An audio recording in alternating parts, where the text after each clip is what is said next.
Welcome to Poland Daily History with me, Nicholas Richardson. And we're continuing our look at the contribution made by Ukrainian forces to the 1920 Polish-Soviet War. And I'm delighted to be joined in the studio by my colleague Adam Starzyński, our expert in all things historical and Polish. Adam, welcome back. Thank you for having me. It was a pleasure. And I think at the end of the last episode, we left the action, as it were, at quite a dramatic moment. Yes, we were discussing how the Ukrainian troops of the 6th Ukrainian Sich Rifle Division were aiding the Poles during a crucial part of the Polish-Bolshevik War, namely the Battle of Warsaw.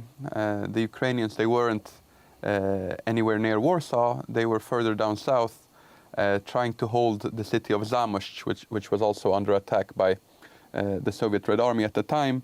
And then we discussed how it made it possible for the Poles to launch a counterattack on the outskirts of Zamość, which led to the last large cavalry battle, or the last real cavalry battle, in which soldiers of both sides were fighting on horseback and not as dismounted cavalry fighting in infantry style, so to say. We continued by stating how certain Joseph Stalin was slightly guilty of the failure in the Battle of Warsaw by disregarding orders from his superiors and keep pushing against Lviv and Zamość instead of turning up north and heading towards Warsaw with his troops.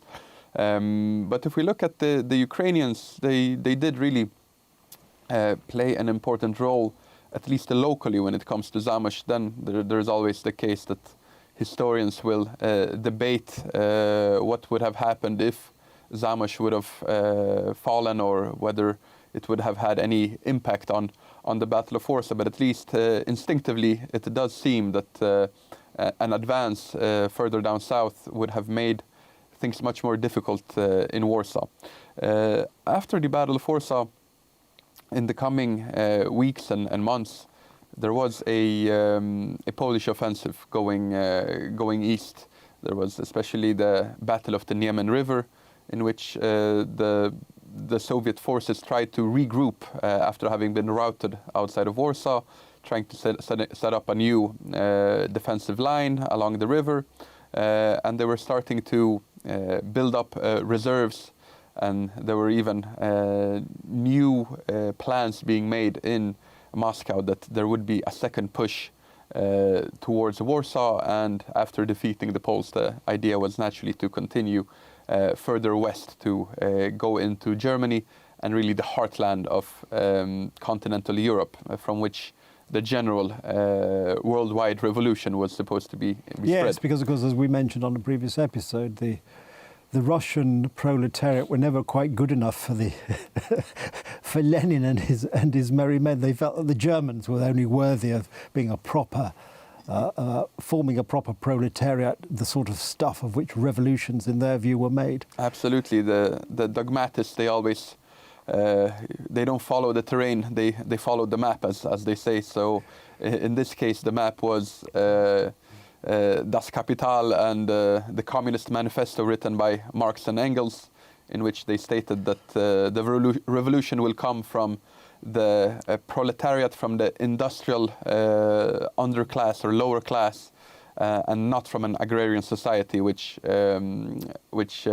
Tsarist Russia was, and later on a revolutionary Russia as well. What was one of the great ironies of history? I think that Marx was kept going by subsidy from Engels, drawn from the Engels family having lots of factories employing large numbers of the proletariat. Yes, it's probably not the only case in which there is some kind of rebellion in the family by a son or daughter who chooses to embrace worldwide Marxist revolution to anger her wealthy parents.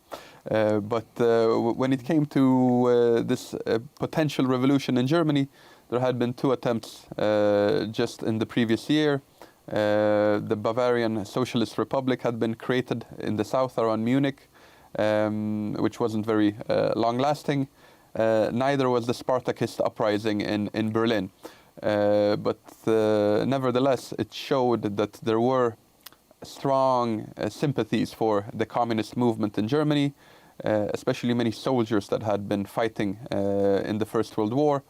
They had become disillusioned with the previous system, and the German Revolution of 1918 and 1919, they felt didn't really go far enough. The fact that Emperor Wilhelm II had been deposed, the Social Democrats had come to power, they didn't feel it was enough. They wanted more, and they were trying to go for it.